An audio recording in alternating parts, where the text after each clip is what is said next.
What's up? Welcome back to Real Res Talk. My name is Sam. We are here because the transfer window is now slammed shut. Why is it always slammed shut, by the way? Why is it not gently closed? Why is it not Because like it makes it uh, sound better to viewers, slammed like shut? It's how they always, describe transfers in general. yeah, it's Yeah. always slammed shut. It's never just closed, like Slammed, gently. Yeah. dramatic.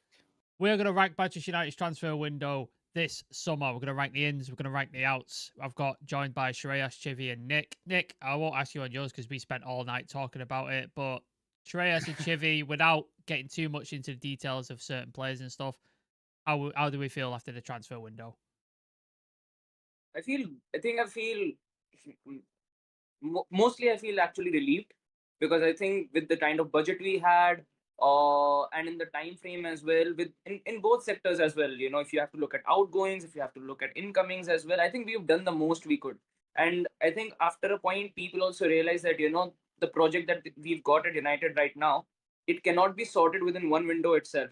It will take some time. It will take at least 2 to 3 or even 4 more windows to actually create that perfect setup when you have your bench strength as well, you have your quality first 11 as well, and then you've got a good system for the youth academy players who are going to be coming in over the years as well. So it will take some time to make for that culture to actually prosper at United. But just from this window itself, I think it's really been amazing because you've been able to offload some players who genuinely had to be we had to actually offload, raise some funds, did wonders with FFP as well, with the kind of players that we were able to sell, and we've got some really good profiles into the team. And if Ineos weren't there, I doubt we would have made even a single signing of these profile of players. Ugarte would never be a United player under the Glazers. We would have never went in for Euro, and even if we did go in for Euro, we would have stagnated that deal for 2 months, ended up paying like 80 to 85 million, and he would have ended up being the only signing that we would have made. You even look at Xerxes, the kind of striker he is and the kind of player he is. United would never have even sniffed around him, especially with the kind of atmosphere that deal was in, with Milan actually pushing very, very strongly for him, we wouldn't have even explored a deal for Xerxes. So, in totality, I think it's been a very decent window, and Ineos have done a good job considering the financial situation we were in as well at the start of this window. Yeah. Chivy, are you relieved? Are you not really that arsed, or are you just ready to concentrate on football now? I think a mix of everything you said, Yeah. to be fair. But like to pick up from what Shreya said, yeah, I mean, it's not, it'll take more than a window for us to get where we're more than one window for us to get like all the players that we need. But if we're just looking at this window, I think it's been decent. It's not been like a total, you know, crash out like it's been in the past. I think I'm cautiously optimistic about the window, about the signings we've made and all that, because we have players now that are sort of have that question mark over them. Like it's really hard to tell how all of the, apart from like Mazraoui, who's put in like two really good performances, and obviously Xerxes as well. It's hard to really quantify how good these guys will be. It's not like they've come from teams where they've just been absolutely blazing it. Like Mazraoui and De Ligt, yeah, they were at Bayern and they were good, but it wasn't like they weren't taking the Bundesliga by storm. Xerxes is still young. Uwase is the only one that's really, he's had a good. We know of his qualities, but he hasn't really had a good season at PSG as well. So it's all kind of like you have to take your time with these guys because none of them has actually come off like a blazing season. Well, apart from like Xerxes, who was really good at Bologna. And Euro as well. He's young, he's highly rated, but there's still more to see from him. So it could actually turn out to be a good window, but at the same time, there's that possibility that it might not be as good as we think. So I'm just cautiously optimistic. But as far as doing business, I think we've done well. Yeah. With the outgoings. We've done well, raised as much money as we could realistically from the caliber of players that we sold. So we've done well, and I think I don't think anyone would rate this window as a bad window. To be fair, like I think we've done okay, and it's something to kind of look for. It's a new feeling for me. It's really a new feeling, like something to look forward to now, because there's just so much uncertainty Like across. James, But yeah. James from Upper Tier said, it's like adults are in the room now, adults are operating the business, and it's refreshing. It's nice to see. It's not like, oh my god, exciting, but it's just like it's efficient and it works, which is what we've been crying out for years and years. So yeah, what we're gonna do, I'm gonna touch on the outs first, but I'm just gonna mention a couple of players that were end of contracts and were just gone without a fee. But I think there's a couple of just important to mention. So obviously, Amrabat went back on loan. Brandon Williams was out of contract. Amadi Forson was out of contract. But then two important ones, Rafael Varane and Anthony Martial, massive wages off the books. I think, Nick, you said, was it 30 million a year? I think we save on 24 million, yeah. 24 million a year. They're really important. So before we get into the actual transfers, Nick, how important would you sort of like say these getting those two players who injury prone? Yeah, Varane offered a lot more than Martial did, but getting that sort of wages off the books and that also the age profile as well, getting them off. It all comes down to due diligence, doesn't it? Like the Varane signing at the time, because I remember when we brought in Sancho, Ronaldo, everyone was absolutely buzzing because we finished second in that season, and it was like, oh, we're going to actually go and win the league now. Like we brought these guys in, Varane top, and both of them at the peak, you know, phenomenal players. It was just getting that player out of them at certain times. I don't think the changes of coaches helped. Sorry, because there was a lot of change between them and trying to get used to the environment. And then it was just like a lot of negativity surrounding Martial. Maybe he overstayed a little bit, and we should have got rid of him. But because of our wages and that whole situation that everyone knows, it's almost impossible to get rid of him, especially when they're in bad form and they've got injuries like Martial has. So yeah, very important to get them off. It's not. I wouldn't put it down to Ineos, of course, because they're just out of contract. I'd put it down to Ineos not giving him a new contract. Yeah. But I think it was pretty obvious. The majority of people was leaning more towards let's just get him off the books, and let's reinvest in youth and energy and a new future, basically. Yeah, absolutely. Yeah. First one we're going to touch on then is, and I hate this transfer, by the way. This is the one negative I have for the transfer going out. Alvaro Fernandez left to go to Benfica for €6 million. We do have a buyback on him, and I think we've got a percentage sell on. But the state of our left back situation, and with Harry Amas obviously not yet ready, I think he would be playing right now had we kept him, and I think he's a talented player. Chivy, I know you're in the same boat with me. You really liked him as well. Is that a mistake there for United letting him go? On the surface of it, yeah, I think it was a big mistake. But I don't think we could foresee the amount of injuries that, you know, Luke Shaw drops in and out, but I don't think anyone thought Malacia was going to be out for like almost 2 years. Yeah. So that was a tough one. And still, like he's a really good player. We got him from Real Madrid. From what I remember, it wasn't like easy to get him. Like a couple of clubs were interested in him at the time, so it was kind of like a coup for him because we got him. I think Garnacho came that year or maybe a year later, but then we got him, and then we got the kid from Barcelona, Marc Jurado, who hasn't really, done much. But with the way he plays, like he has this matured way of playing. He just plays like he fits in every time. We went to Preston, I think, and became like Player of the Year or something. So it was kind of like a natural progression that I thought he would kind of like be fed into the team, but that probably was like an Ineos decision at some point. And also with him, I think he was the type of player that wasn't going to hang around. Like if we're not going to play him, he's just going to go because he knows his ability. So it was bad. It wasn't good seeing him go, but I think there was a lot more in play that we're aware of. Maybe there was things behind the behind the scenes. Maybe we thought we can raise some money for him. I don't know, but yeah, I mean, it's just one of those ones we have to just take on the chin. I just hope that at the end, so maybe from like next season, we can take this whole year to identify a long-term left back that we can get and target him, because that position has been lacking for quite some time now. Yeah. Nick and Shreyas, how would you rate it out of 10? Like, obviously 10 being a fantastic transfer and then 1 being a disaster. Where does Alvaro rank in terms of like selling him, in terms of the fee that we got, and in terms of like what should we have kept him and that kind of stuff? Well, I'm in the minority with this one because it doesn't bother me that Alvaro's gone. I didn't I thought he was good going forward, but I still think there was a lot of questions defensively. We didn't really see it at the highest levels to judge him how he would have done in the team. I think similar to what you're seeing with Amas at the minute, Ten Hag isn't starting him because of a similar reason. Like, he's very good on the ball, very good technically, very good going forward.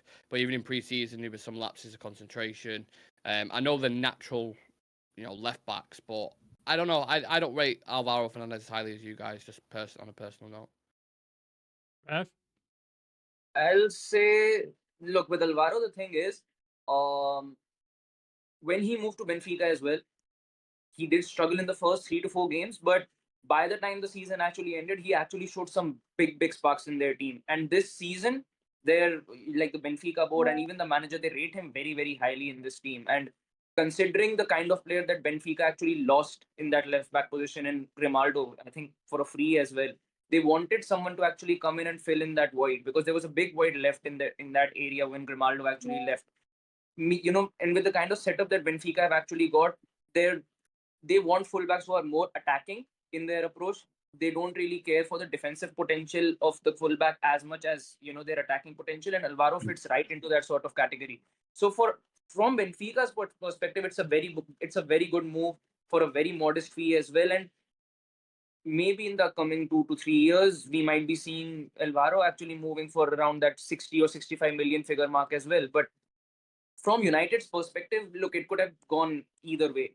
If we could have given him game time, if he actually got a run of games, like Dalot actually did. Even Dalot struggled at the starting of last year. But eventually, because he got a run of games, he was able to work on his flaws. He was actually able to improve his game a lot, because defensively, one of the biggest flaws that Dalot had in his game last year was, when a attacking winger or midfielder was actually, making runs at him. That's where he struggled, but he was able to work on those areas. Maybe Alvaro could have done it as well.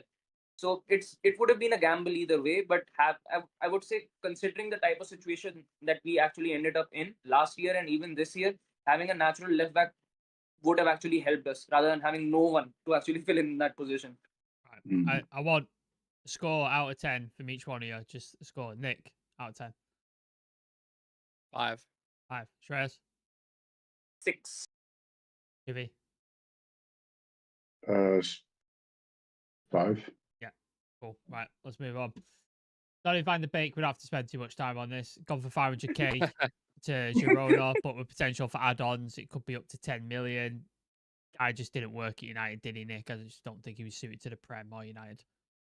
No, there's always that conversation. It happens. It's a lot in the fan base where they're kind of like, because he's not playing and because he's on the bench, everyone seems to think he's the answer and he's going to come on and work miracles. There was a couple of occasions, like Watford, for example, where he came on and actually had a really good game. I think he had a decent cameo against Palace and actually scored. Yeah.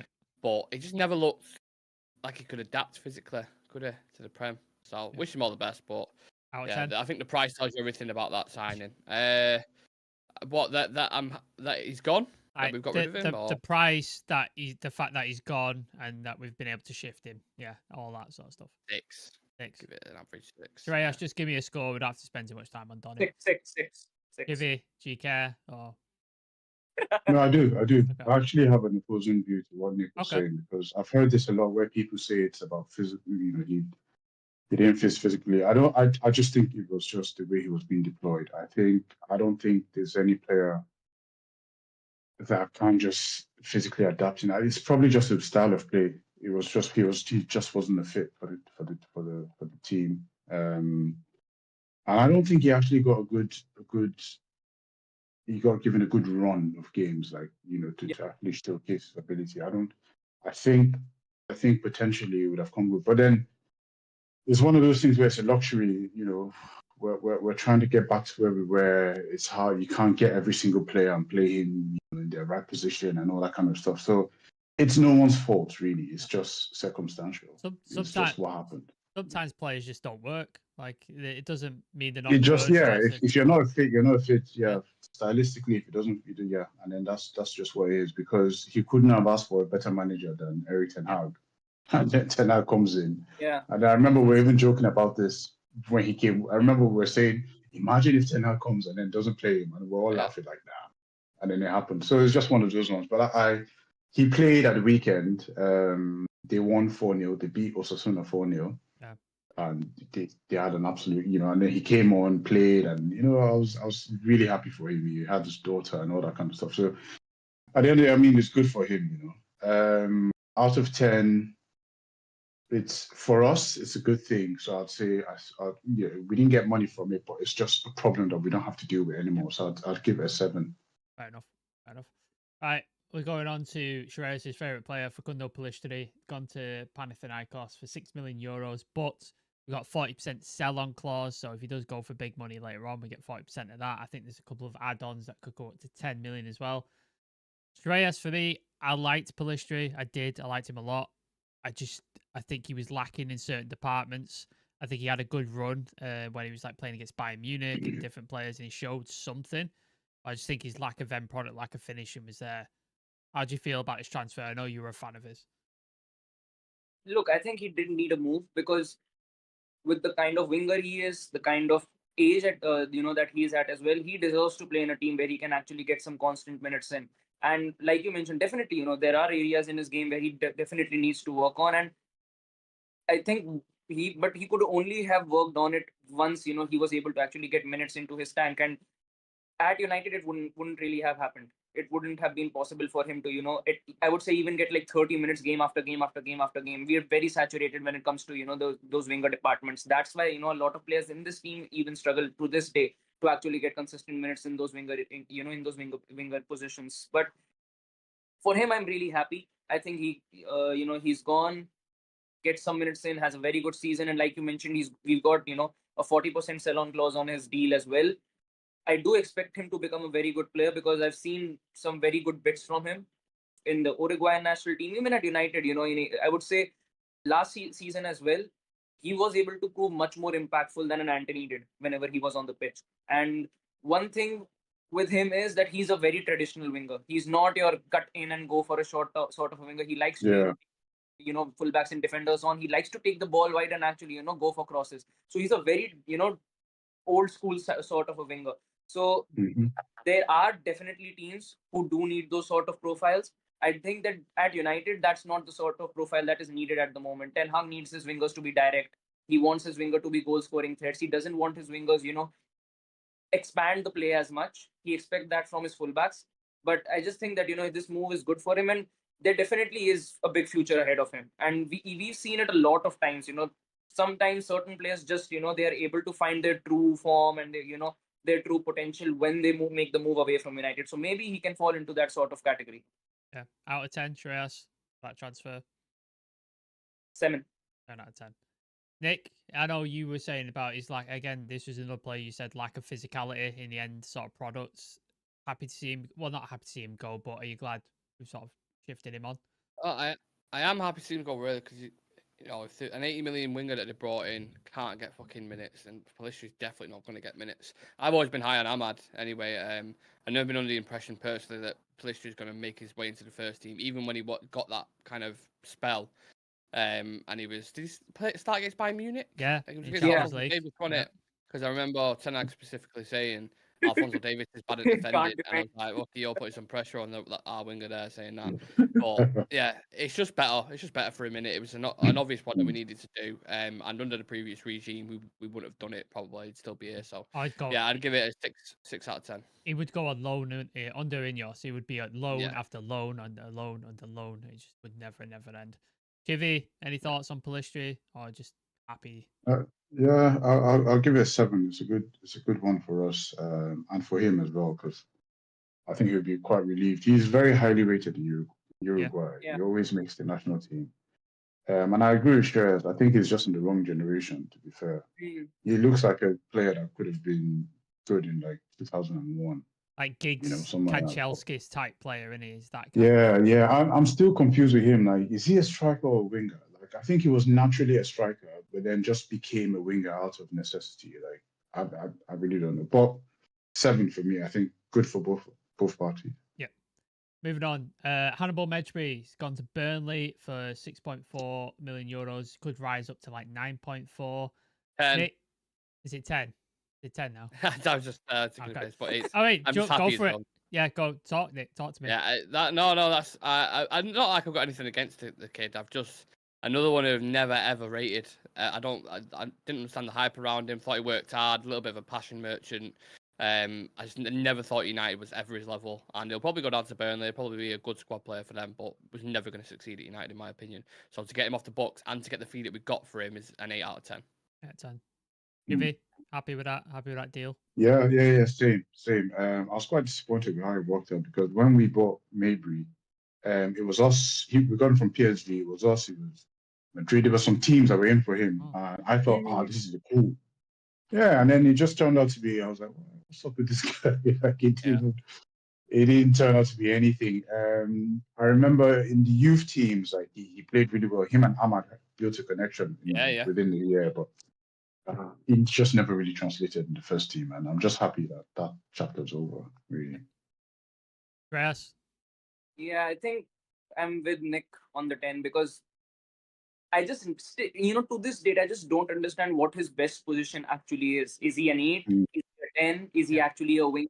And he definitely, he's a player who definitely puts the works in, puts a lot of effort in, has got a lot of energy, can press really well. But I just don't see anything else in his game other than that, at least for now. Maybe, he can probably see, probably Burnley are able to figure it out better as to, which position he's best deployed at. But at United, I just didn't see it. And there are definitely other prospects coming through from the academy who I saw, and, I'm able to figure it out. Like Mainu is there. So, what his best profile and best area is. Collier as well. Collier as well. Garnacho came through and we knew, what he's best at as well. With Mabry, it just never really happened.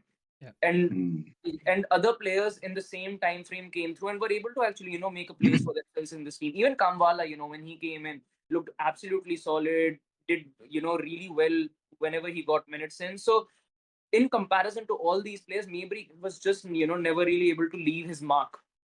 The only thing I still remember from Mabry is he came on in a Liverpool game and two-footed Henderson. That's the only part I've ever really liked from him. My only memory. It's my only memory. That's the only Maybe he needs to go to like Fenerbahce, and he's like a typical Mourinho player, basically.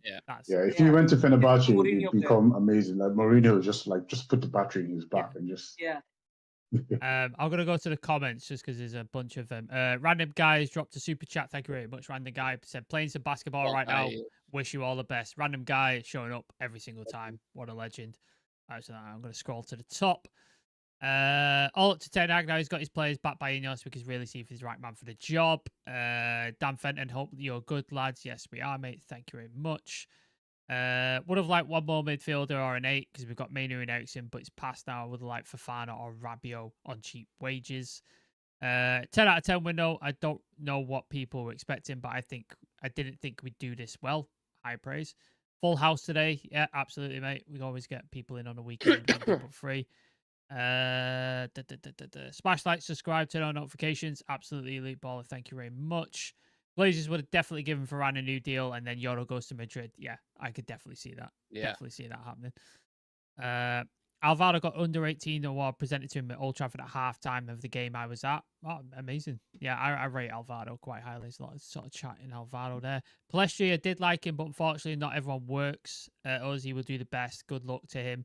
And we'll get money back on him if he moves as well. Good business, absolutely. Yeah. People talk about Rabiot's hair being admirable. Fair enough. Whatever floats your boat. I disagree. The Sevilla loan killed off his career at United. I think that's reference to Hannibal. Yeah, that didn't go well, did it? He fell out with Manchester in the first week. Not at all. Not at all. Thank God we didn't get Rabiot. What a nightmare he would have been. No thanks. Remember, we've got Collier, who's going to get minutes this season. Does anyone know why we didn't take Carney from Chelsea? It seemed likely yesterday. Yeah, I don't know. I think we talked about it and it didn't happen for whatever reason. But straight cash for Sancho. That's why. Okay, fair enough. Yeah, but let's move on to the next one. Thank you, everybody. Keep your comments in, and I'll read some more out in a bit. Willie Cambuala, Chivy, me and you liked him quite a bit. I liked Willie Cambuala. I thought he was a decent backup. I thought he probably could have replaced Johnny Evans or Lindelof as one of our backups. I thought he was that decent. 10 million euros to Villarreal. We've got a buyback on him, and I think we've got a sell-on clause as well. I didn't like to see him go, but I can understand why he wanted to go because he probably wanted to play first-team football. And he seemed like he loved United and he was all about it. But yeah, give me your thoughts, Chivy, because I know you liked him as well. I liked him, but it was a fantastic deal. Like to get 10 mil off him. He didn't play that much last season, so to get 10 million pounds off him, yeah, it's great. Yeah, as good as a backup. But I think going forward, I think we want to have more assured players in there. And yeah, he came in, he played his part in helping us. Well, I don't know. I can't say helping us get eighth, but he played his part. He played his part when he came in last year. I'd give it an 8. I think it was a really good piece of business for us, because we have to think about the business side of things as well. Homegrown player, getting money off him, like it allows us to gives us more room to perform in the transfer market. So yeah, I think it's a good sale. Yeah, I'll give that 8. Nick, Willie Cadwalla, good deal. Yeah, I think as soon as Euro came in, that was the end of him, really. Because as a centre back, you're looking up and you're hoping, like, I'm at a good age now to try and start pushing into the first team. I've just got minutes against West Ham, Liverpool. Did relatively well up until the Bournemouth game when he made that mistake. But, young centre backs do that. So as soon as Euro came in, big price tag, you just knew straight away that you're not going to get the game time required that you're after. And Villarreal's actually a really good move. Did he leave after Euro? I'm not sure. I can't remember. I think he left before. Oh, well, in which case, I don't know. Maybe they had a conversation with him and they told him about the transfer strategy and they said, look, we're looking to bring this in. This is how many minutes you're going to get. What do you want to do, basically? And he was like, look, I want to play first team football. Well, we've got an offer on the table from Villarreal. Yeah, get it done. And 10 mil, like Chivi said, is a decent deal. So I'd 8 out of 10 for me. Shreyas? Yeah, for me, it's the same thing as well, 8 on 10. I just think with the kind of competition that he'd have, it would be very difficult for him to actually get consistent minutes into this team. You've already got Lisandro, then you've got De Ligt in, then you've got Euro in, and you've still got the likes of, Harry Maguire and Victor Lindelof and Johnny Evans already at the club. So for a, young centre-back coming through the academy, you could understand, where he's coming from as well. Because the kind of season that even he had last year, he would expect to be given, some security as to at least you'll be getting this amount of minutes in. But with the kind of players that we've gotten, it looks very, very unlikely that he could have gotten it. So, and I think Villarreal is the perfect move for him right now. With the kind of player he is, the kind of league that is, and the kind of team that he'll be working with, I think it's a very good move. Yeah, I'm with you. Moving on, these are like the sort of slightly bigger signings. Aaron Wan-Bissaka, I think we're all a fan of Aaron Wan-Bissaka for what he offered at Manchester United. 17.6 million euros. I think there was a couple of add-ons in there as well. Obviously, when Matsurawi came in, Matsurawi was on his way or being rumoured. His days were numbered. I think there was a bit to sort out with his payoff and stuff like that. Nick, Wan-Bissaka, did he have to go, or would you prefer to have kept in? How would you rate that sort of transfer? I think when the deal initially got announced, we was a little bit scratching our heads, weren't we, saying, don't really understand it. It's not a priority. There was question marks around Majori's injuries and another Ten Hag player, and the initial kind of orange flags, if you will, you sit there and go, yeah, I'm not too sure about this. But as soon as I watched him play football, I was like, I absolutely understand this deal, 1,000,000%, because he's just far superior technically than Wan-Bissaka is, and the solutions he offers in possession, how press resistant he is, how good he is on the ball. How versatile in it. He drop it to midfield, he can overlap, he can underlap, he can do it like everything on that side. So after 2 games, he's still got tough tests coming up. He's going to play Diaz on Sunday, so that's going to be a real proper magnifying glass to see how he performs there. But I like it, man. I really, really like it. And for 15 million quid, it's like 12 with add-ons. It's an absolute bargain in my opinion. Sorry, you was on it. Was it Wan-Bissaka initially? You was asking me about. Yeah. Sorry. Yeah, I think getting him off. Yeah, 1 year left, 15 mil. I'm fine with it. So 7 out of 10. Chivi, happy with that deal? Initially, I was kind of skeptical about it because I thought there were more pressing positions that we had to go to. But then it didn't occur to me that he wasn't on his entering his last year of contract until you guys pointed it out. So then I was like, okay. So that makes sense from a business perspective. He wasn't going to last in this team. Like he was one of those players that we had to kind of like upgrade on. So instead of losing him on the free, we might as well just get something for him. So I didn't see it from that perspective. So initially I was like, well, why let him go? Because I thought he won us the FA Cup. He did. Against Doku. He won us the Carling Cup. Carabao Cup. because remember, what's the guy at Newcastle? Saint Maximin. Yeah, the Doku sort of guy. Yeah. The little Doku.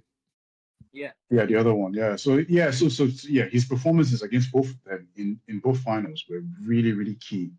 And I thought that's like a skill or like a skill set that we needed to have that we can call on at any time. But I understand it. I understand it now. And obviously, like Nick said, same as why we play, like it just offers you, so much more. Yeah. We might lose a little bit in defense, but going forward, I think, give or take, I think it's, risk reward. The reward is higher than the risk. And yeah, so with Wan-Bissaka leaving, everything concerned, I'd say 7. Give it a 7. Shreyas, how much out of 10? Wan-Bissaka. I think I'll give it an 8 because once again, we've always seen what kind of fullbacks Ten Hag actually likes to work with. And apart from that as well, I think with the kind of system that Ten Hag plays, fullbacks are very, very important to this system. The only way we are able to stretch the opposition defense or actually create spaces in the opposition's backline is through our fullbacks. Our wingers are never able to spread out the attack. They're very, very tucked inwards. They're basically playing like left and right forwards. The only way we are able to stretch out the attack is if Dalot is able to progress forward or if Mazraoui is able to progress forward. And the way they're both able to tuck into midfield and help out in the build up while we're trying to absorb the pressure and then spring out the attack. In the last game against Brighton, the game that the goal that Ahmad scored was practically because of the way our fullbacks were actually positioned. The other chance that we made in that game as well, Dalot, whenever the moment he tried to progress forward, stretched the entire midfield, stretched the entire backline, and then made a beautiful cross to Ahmad. He wasn't able to convert, but that's how most of our chances are actually coming out. So if Wan-Bissaka was in the system, he wouldn't have worked. He's a very different sort of a fullback to both Mazraoui and Dalot. So I think with the kind of future that this team actually sees, Wan-Bissaka was not the answer to it. Mazraoui is a much more closer answer to the sort, with the kind of question marks that we've got in those fullback departments. So I think it's a good deal. And I think he can actually do a very good job at West Ham with the way they play. I think He's looked good already, hasn't he? Oh, yeah, he has. Because the way they play, Wan-Bissaka is one of the perfect fullbacks that they could have gone for. Sorry, I took the drink at the wrong time then when he finished the sentence. Oh, that was a very, very long statement. I know. I was like sipping and I went, oh shit, he stopped talking. So I thought, don't get ahead of yourselves. Don't start talking about tea and that. Yeah. Let's just stick to transfer. Welcome to Real Reds Tea Talk. Yeah. Right, next one. Feeling the tea. Oh, yeah, there you go. There you go. I don't want to spend too much time on this guy because I think me and Nick have talked to him to death. Mason Greenwood, Marseille, 26 million euros, significant sell-on clause, and other add-ons and stuff like that. If we just put aside the shit why he had to go, if we just look at the terms of the deal, Nick, good deal for United, that. Yeah, in particular what they've added on, like the 40-50% sell-on clause, and that's not just profit, that's of like the full thing. That's a really good deal. Another one that was like the must that you got to get off the books. Yeah. So it's just an obvious one in it. I'd say 7.5 out of 10 for the deal we've got. I think he's worth more, but obviously because of the situation, you can only ask for a certain amount. So yeah. Shreyas, 10 for me. 10 on 10 deal because he's gone permanently. We never have to speak about him. We never have to talk about him ever again. And I think it's good that he's gone because it was the same thing happening season after season after season. And the question marks surrounding Mason Greenwood, I think it created a big divide in the fan base itself. Yeah. So now that he's actually gone, I think we can move on to some better conversations and better players as well. Are they in Europa League, Marseille? By the way, I'm not sure. Anyone know? I'll check. Champions League. I'll check. Yeah, I'll check. But with that as well, like you've got to think about Chivi is like you said, the focus and the scrutiny. And we talk about Jadon Sancho in a minute. The scrutiny that's going on with that, and it just sort of takes the focus off the club. I think that even adds an extra dimension to it. Like Nick said, the money probably, if all this thing hadn't happened, you'd probably get a lot more for him. But in terms of everything else, good deal. Yeah, I mean, if nothing happened, we probably wouldn't be selling him. No. We wouldn't be having this conversation. Yeah, he'd be like an integral part of the team. But then, given the circumstances of what's happened, I think I think it's like an 8 or a 9 because we've managed to get some money for him, and we've also managed to insert clauses in the deal that means we make money off him when he's sold. So like a win-win situation. He gets to go and start life somewhere else, and we can just carry on. We can move on and not even. Do you know it's crazy because I wasn't even thinking about him until you mentioned him now. Like he didn't factor in my Yeah. head as part of the transfers. Like he was already gone as far as I was concerned. So yeah, it's a good one, man. Good one, 8 or 9. For me. Yeah. They're not in Europe. They're not in Europe this season, must say. Okay, there you go. I was going to say, it might come back to bite us in that regard that he ends up scoring. It won't surprise me. But... All right, next one. Scott McTominay to Napoli. 30.5 million euros. Go. Apparently Ten Hag didn't want to lose him, but he had to because of circumstances with Iwata and stuff like that. And obviously Scott McTominay was going to play first team football. He's 27. I think it's a good fee to get for a player. Again, another player in the final year of his deal, I believe. I think he did have a +1 as well, though. We could have activated, but I think good deal to have in the final year.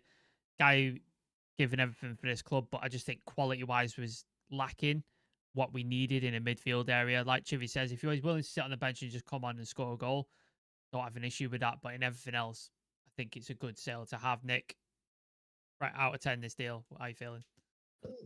Yeah, I remember a lot of people who were quite popular in this football space / podcast space talking about how we need to move him on, how we've needed to move him on for ages, he's not United quality, and blah, blah, blah.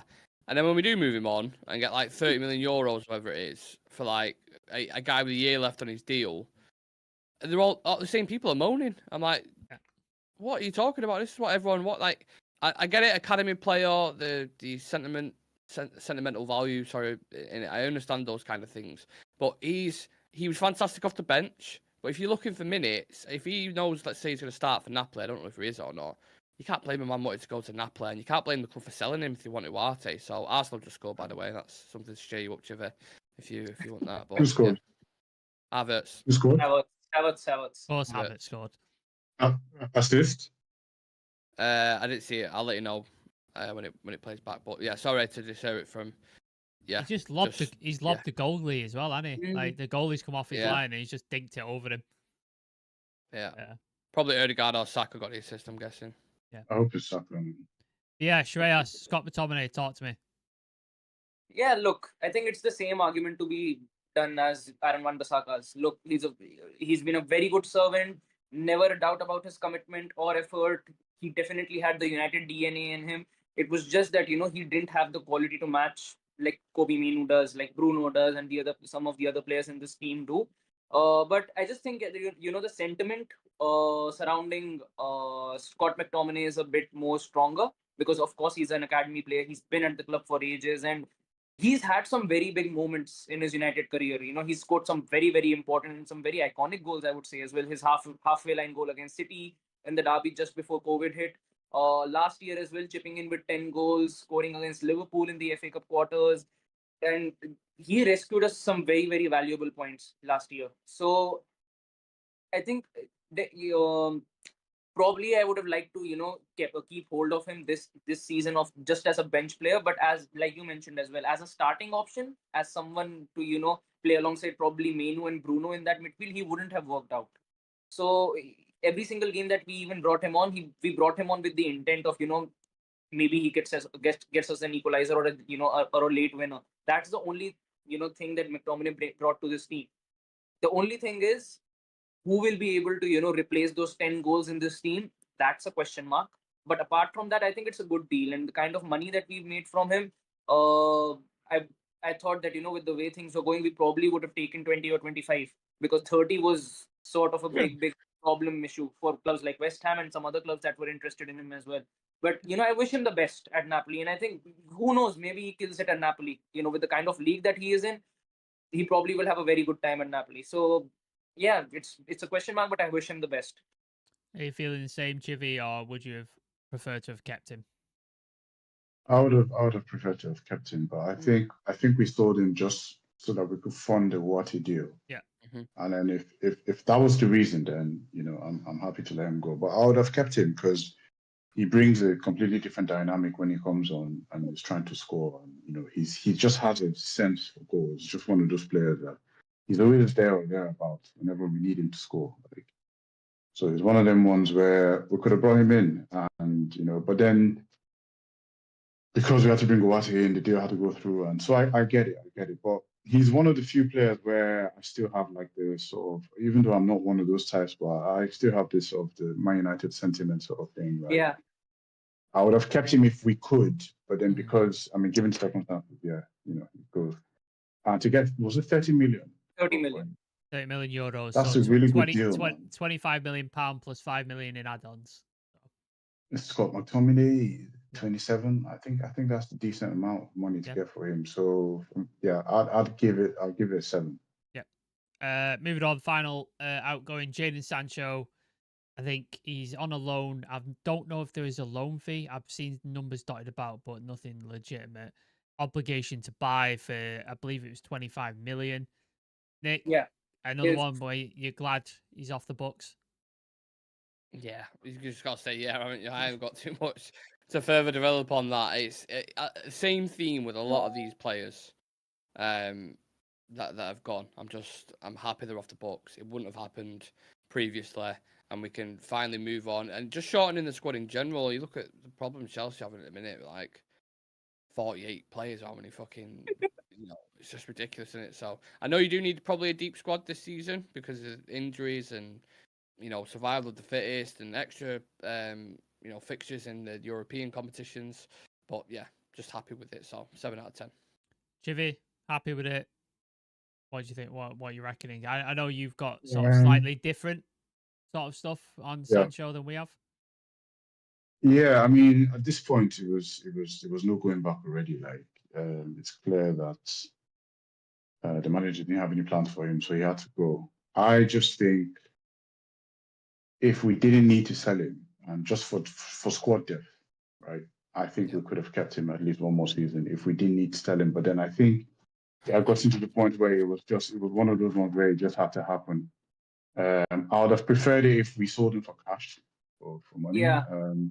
I think the deal is with an obligation to buy, and it's like 25 or 30. Yeah. I'm not exactly sure. And Chelsea will buy him. They're covering his 100% of his wages as well, which is important. Okay, yeah.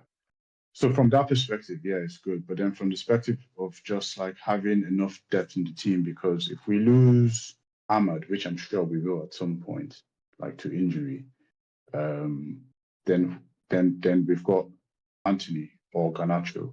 But then we also need, so so it's that kind of thing. And Sancho can play the false nine thing and all that kind of thing. So yeah, so I'm glad it's over because he was a huge division point among the fans. Like it was just. Javed, can I ask you a question? Sorry, very quickly on that. Do you think he'll be successful at Chelsea?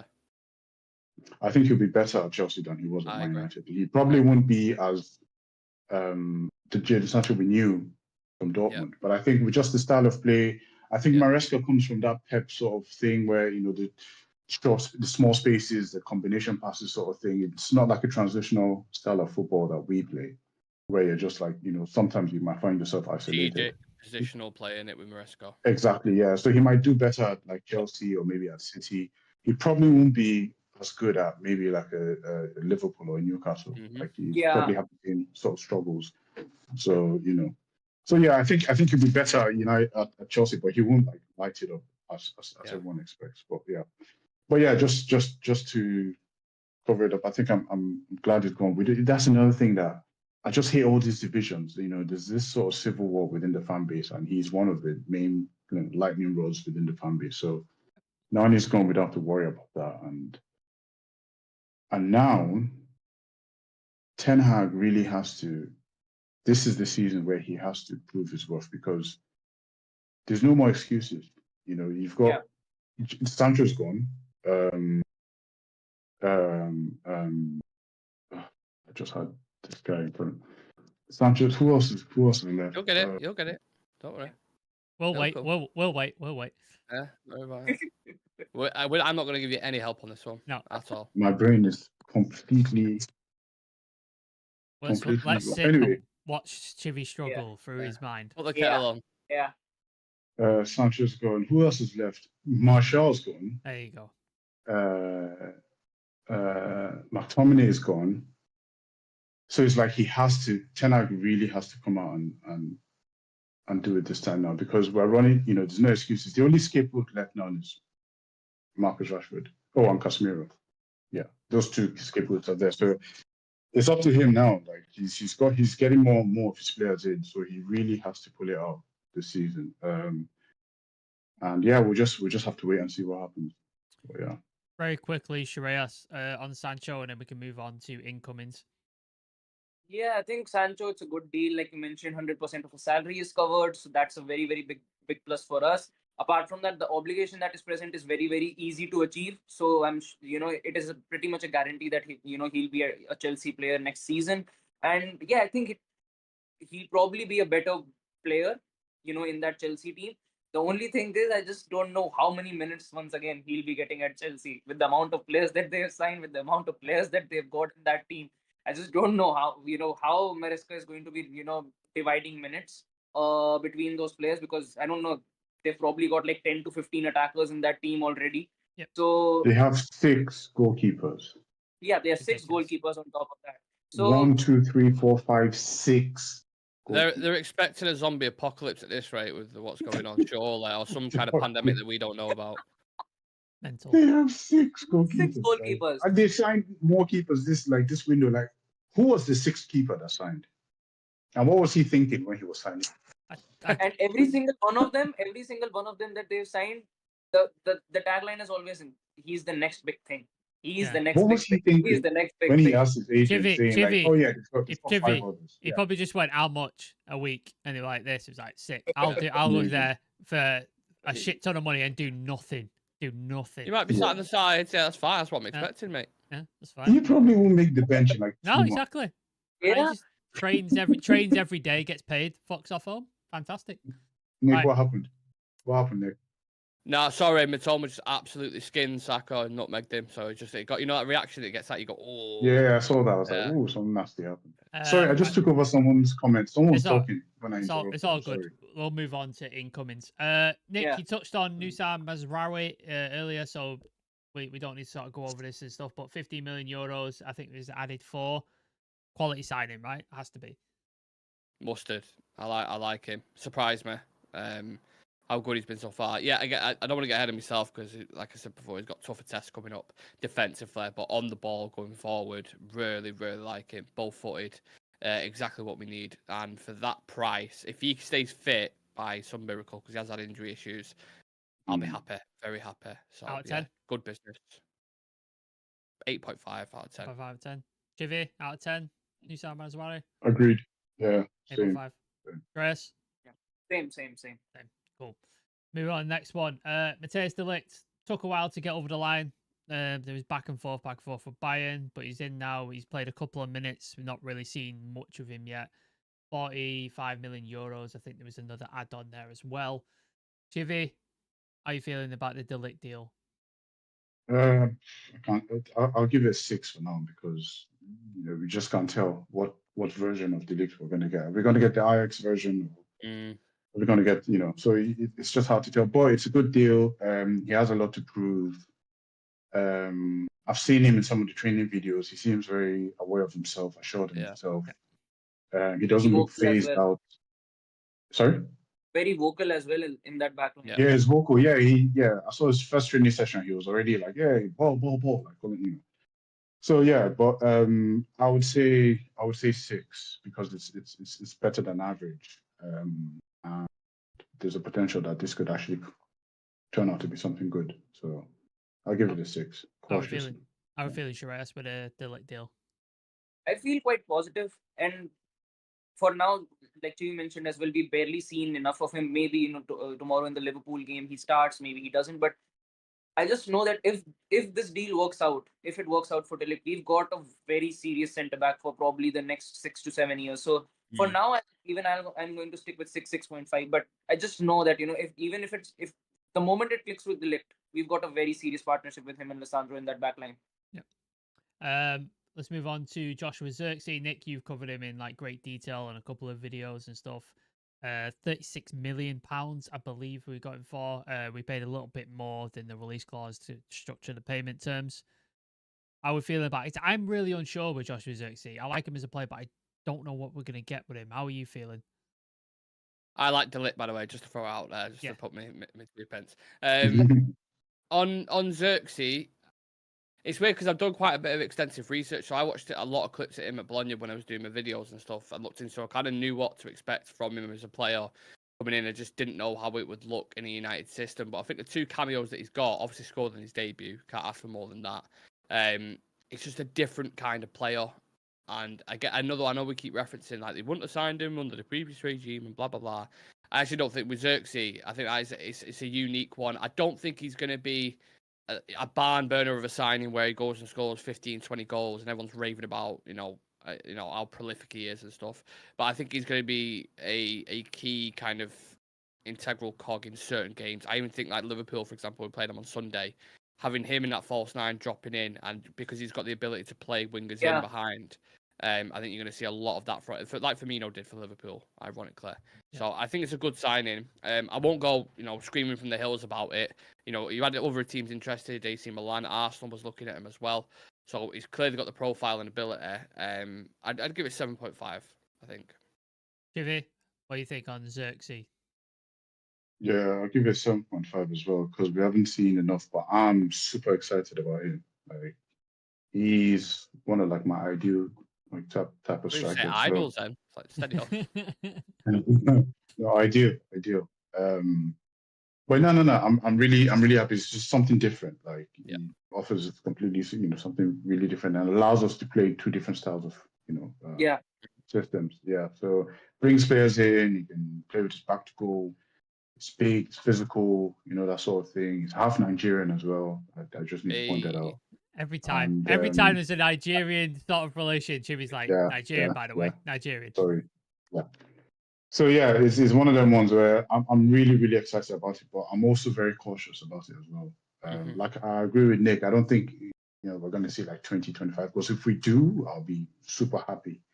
But I don't think we're going to see like a floodgate of goals. But I think it would be very, very important to the way we play. And if we have maybe 2 or 3 more windows where we have good players that can adapt to a style of play, and which we kind of already do, but I'm actually hoping that I'll get that sort of, that partnership that Marshall and Bruno had, that thing where they kind of had this link up. Yeah, I'm hoping I get that kind of thing from Xerxes as well. He'll be an underappreciated player, Xerxes. I'm telling you, he'll be an appreciated player. Yeah, Shreyas, I think once again, Xerxes is not a flashy striker, I would say. Like, with Højlund, with the kind of runs he makes, with the way he gets involved in the game, and he does get the ball and is, around that final third, you see his presence a lot more. Xerxes is a kind of a player who I would say, even when he was at Bologna, Thiago Motta said that, he is a catalyst in my attacking line because he just knows how to get everyone working whenever we are trying to move forward.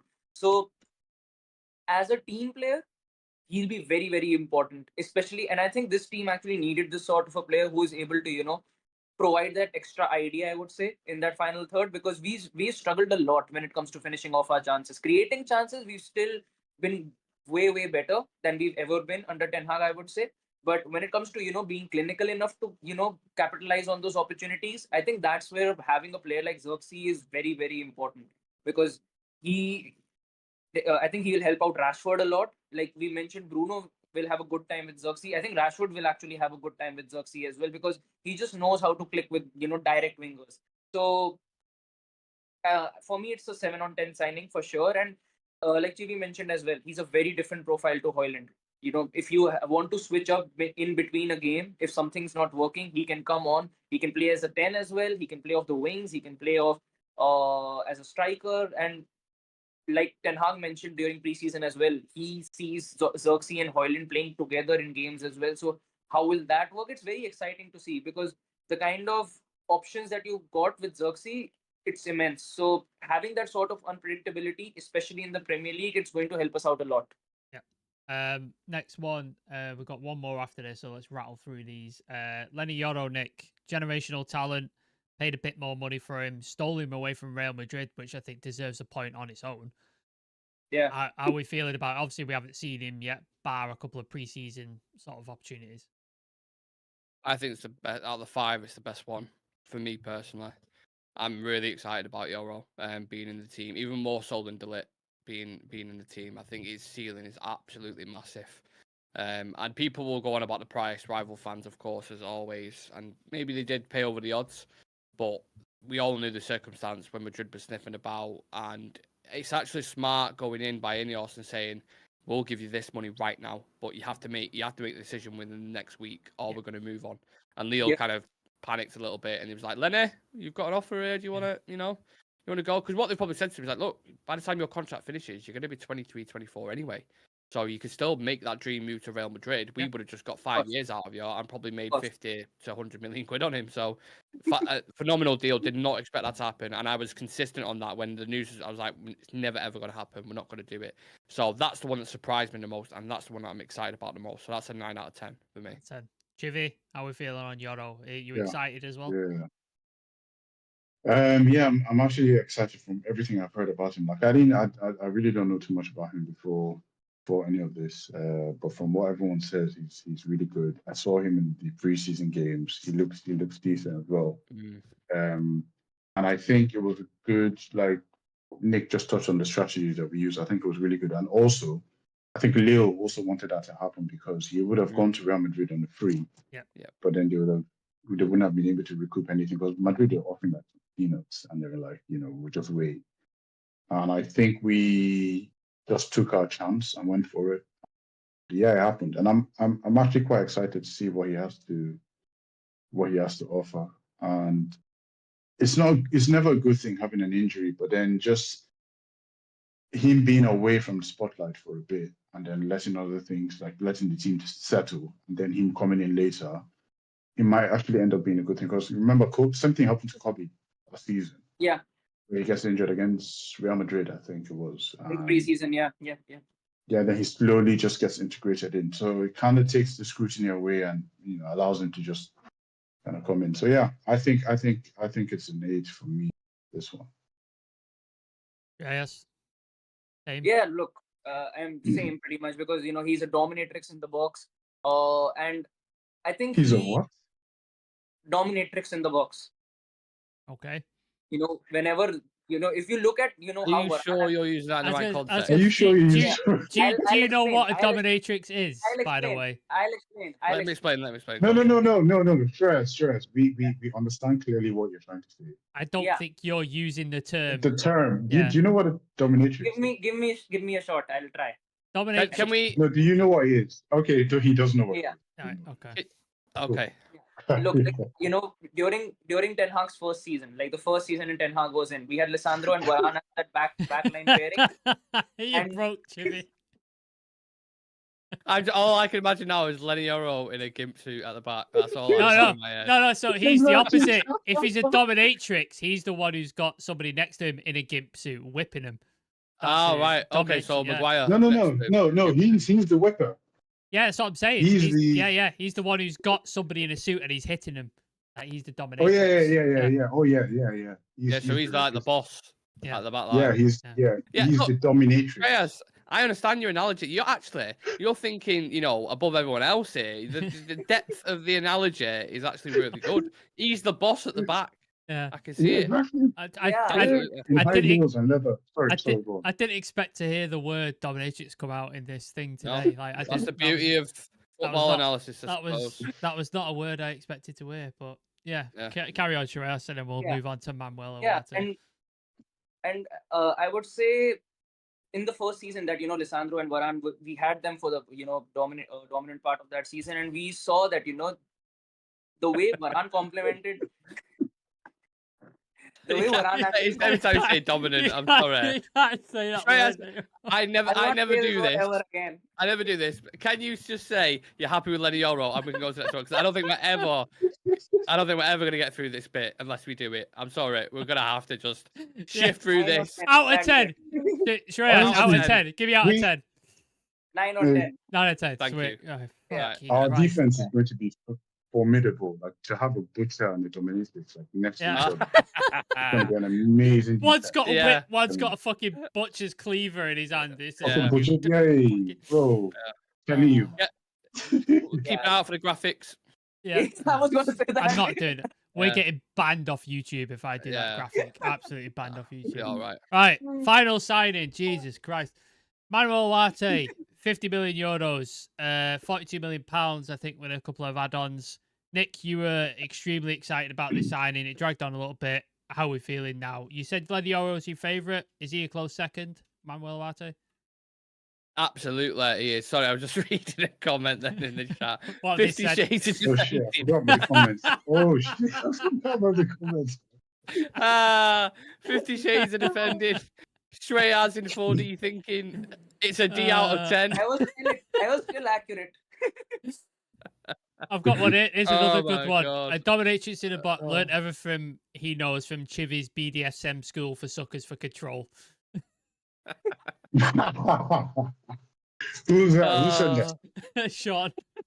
Yeah, who said it? They're getting fucking rigged down the air. Oh, fucking hell. What Yeah. was the question? That's Sorry. good. Yeah, Manuel Ugarte. Ugarte. Sorry.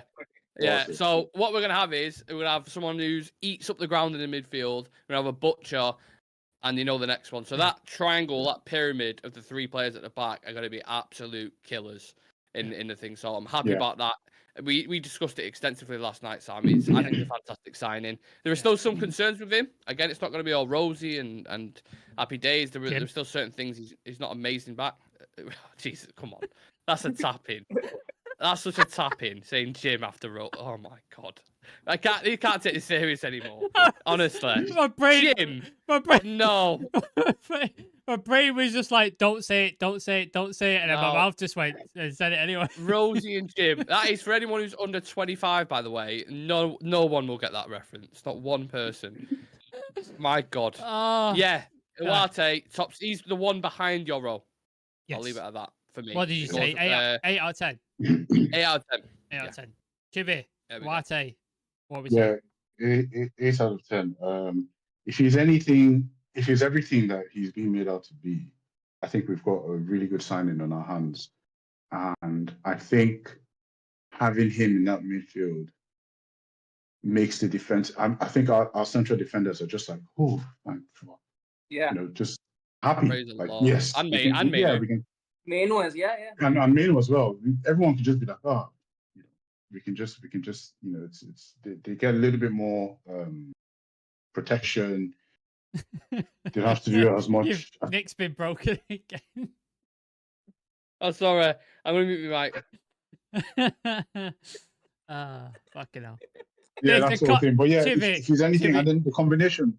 Chivy, the comments have broken, like, the comments have gone mental. Like, there's some shit They're being gone. put in there that I can't. Oh, fucking Christ. Can we just say Take in it over, unison, right? Ugarte, we're all really, really happy about it. It's an 8 Yeah. out of 10. Yeah. Yeah. We expect a ball We're winner. very, and very monster. happy. Yeah. Shreyas, Are we all happy 8 out with of that? 10, 9 out of 10. Yeah. Ugarte. Yeah. Done. 8 on 10. Done. 8 on 10. Fucking Christ. First time. Whoever's in Shreyas, yeah, done. Just, yeah. I about it. apologies that this stream has descended into chaos. Oh. I wanted to keep it under Stress an is hour, what? and it's gone over a little bit. But I'm apologies. So yeah, we're fucking hell, Jonathan. I like some of these comments. He likes defending with the dildo. Euro in a full-on latex catsuit. I swear, that was what I was thinking when Shura said that. Yeah, that's it. Yeah, Yeah, I thought. There's straight one here. away. There's one here. Can't wait till number 6 makes a crunching tackle. Opposition players are gonna make them you shot.